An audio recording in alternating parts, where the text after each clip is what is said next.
आ जाती है बारी ब्लड की।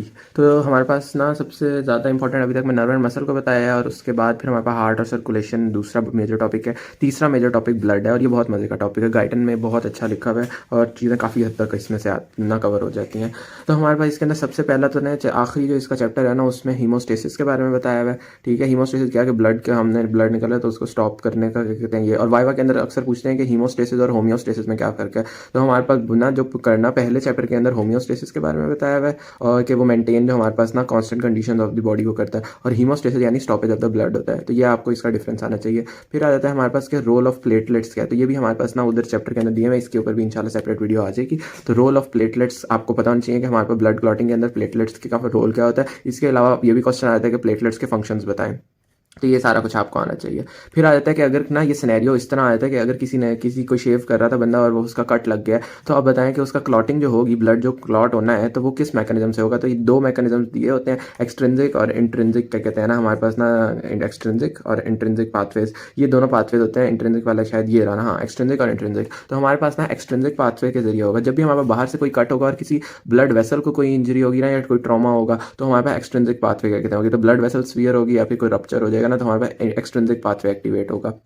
इसके अलावा अगर कोई इंट्रावेस्कुलर, अगर कोई अंदर से क्लॉट बन रहा हो, यानी अंदर कोई ना डैमेज हो रही है, जिस तरह कोई ब्लड का ट्रॉमा हो रहा हो ना अंदर से, तो वो हमारे पास इंट्रिंसिक पाथवे होगा। जैसे और अगर हम कोई टेस्ट ट्यूब में ले रहे हैं ना ब्लड को, तो उसमें भी जो क्लॉटिंग होगी वो इंट्रिंसिक पाथवे से होगी। तो ये सारी चीज़ें इस तरह के ना आपको सिनेरियो टाइप दिए जाएंगे, और उससे आपको ना फिर इन दोनों में से ना पता करना होगा कि एक्सट्रिंसिक कहाँ पे बनाना है आपने और इंट्रिंसिक। बाकी ये इसके लास्ट चैप्टर के अंदर ना ये ना बने हुए हैं सारे के सारे ये पाथवेज।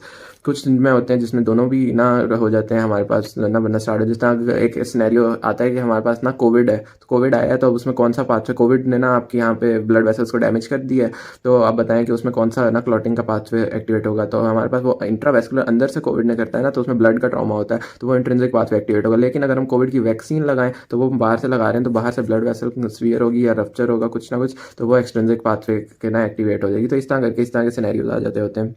बाकी हमारे पास नेक्स्ट यहाँ पे प्लाज्मा प्रोटीन्स, ये वाली गाइडन में बात नहीं लिखी हुई, ये चाहे तो आप फंक्शन ऑफ प्लाज्मा प्रोटीन ना प्रोटीन्स वहाँ पे सत्या के अंदर बायोकेम में भी दिए हुए वहाँ से कर लें, चाहे तो जेपी के अंदर भी ये प्लाज्मा प्रोटीन्स के फंक्शन दिए हुए, या फिर पास पेपर से भी कर सकते हैं। इसके अलावा टाइप्स ऑफ हीमोग्लोबिन, ये भी यहाँ पे गाइडन के अंदर तो ये बात नहीं दी हुई, लेकिन ये भी आपको ना वो प्रोटीन्स के अंदर आप पढ़ लेंगे वहाँ पे बायोकेम के अंदर अच्छे से कि टाइप्स क्या होती हैं सारी और उसके फंक्शंस क्या होते हैं।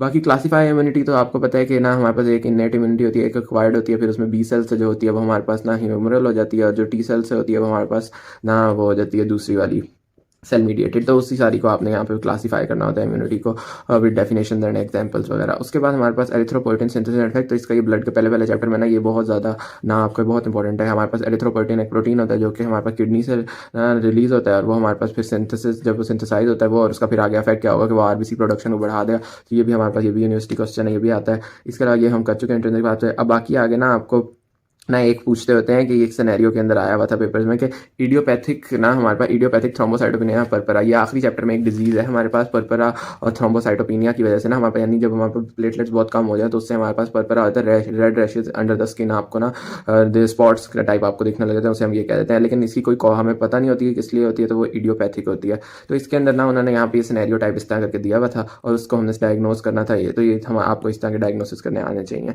बाकी ये एनीमियाज बहुत इंपॉर्टेंट है, सारे एनीमियाज बहुत इंपॉर्टेंट है। उसमें आयरन डेफिशिएंसी एनीमिया अक्सर आ जाता है। तो आयरन डेफिशिएंसी एनीमिया में ना क्या होता है, हमारे पास हीमोग्लोबिन कम होता है, तो जिसकी वजह से उसका जो कलर होता है ना वो लेस ना डार्क होता है, तो इसलिए होता है हम हाइपोक्रोमिक कह देते हैं। फिर उसका ना हमारे पास मीन कॉर्पस्कुलर वॉल्यूम और मीन कॉर्पस्कुलर हीमोग्लोबिन लेवल जो है ना वो दोनों भी कम होते हैं। तो कम होने की वजह से ये जब कम होते हैं इनको माइक्रोसिटिक, तो ये आपको जहाँ पे भी मिल जाए ना कि हाइपोक्रोमिक माइक्रोसिटिक एनीमिया, तो वो आयरन डेफिशिएंसी एनीमिया ही होगा।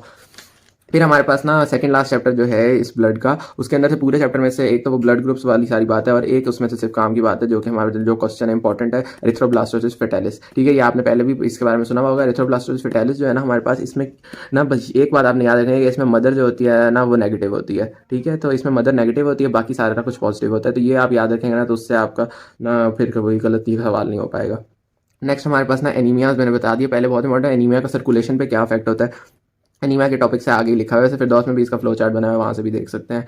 मोनोसाइट मैक्रोफेज सेल सिस्टम हमारे पास ये इसका सेकंड चैप्टर के अंदर ना रेटिकुलो एंडोथेलियल सेल सिस्टम है। ये पूरे चैप्टर में से ये वाली चीज़ बहुत इंपॉर्टेंट है कि हमारे पास ये कहाँ कहाँ पे मोनोसाइट मैक्रोफेज सिस्टम पाया जाता है। यानी स्किन में होगा तो हिस्टियोसाइट्स होंगे और लिवर में कुफर सेल्स, और ना इस तरह हमारे पास ना सारे होंगे लिम्फ नोड्स, स्प्लीन वगैरह के अंदर ये सब हमारे पास मैक्रोफेजेस पाए जाते हैं जो कि फिर हमारे पास डिस्ट्रॉय करते हैं। नेक्स्ट हमारे पास एनीमिया और टाइप्स पहले बता चुका हूँ, बहुत इंपॉर्टेंट। उसके बाद फिर हमारे पास लिम्फोसाइट्स की टाइप्स और उसके बाद उसके फंक्शंस। तो इसके ऊपर मैं कहते हैं आपको ये बताऊंगा कि लिम्फोसाइट्स के हमारे पास टाइप्स क्या होती हैं। हमारे पास ना बी लिम्फोसाइट्स होते हैं, टी लिम्फोसाइट्स होते हैं, फिर टी जो है आगे हेल्पर टी, साइटोटॉक्सिक, ये सारा कुछ हमारे पास इसमें आया था। Mechanism of action of antibodies, हमारे पास mechanism of action of antibodies जो है, तो एंटीबॉडीज का एक डायरेक्ट होता है, उसमें प्लान से 4 होते हैं वो, बाकी इनडायरेक्ट जो उसमें कॉम्प्लीमेंट सिस्टम आ जाता है, तो ये mechanism of action of antibodies हो जाता है। उसके बाद हीमोफीलिया एक डिजीज है, लास्ट चैप्टर में दी हुई है, ये भी बहुत इंपॉर्टेंट है, ये आपने एफएससी में भी पढ़ी हुई है, उसी से बस रिलेट होती है सारी। बाकी 4 लाइन्स ऑफ डिफेंस होती हैं हमारे पास। पहले में माइक्रोस ना वो मोनोसाइट्स वगैरह होते हैं, सेकंड में न्यूट्रोफिल वगैरह आते हैं, थर्ड में मैक्रोफेजेस वगैरह ना इन्वेट करते हैं, और फोर्थ में फिर प्रोडक्शन बढ़ जाती है सबकी। तो ये 4 लाइन्स होती हैं ऑफ डिफेंस होती हैं,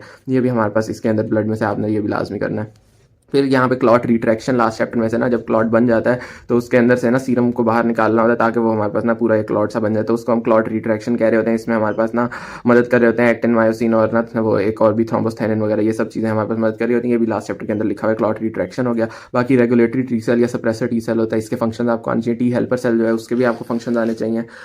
और ये सारा क्या कहते हैं आपके पास, इसको आपको ब्लड में से ये चीज़ें मस्ट आनी चाहिए आपको।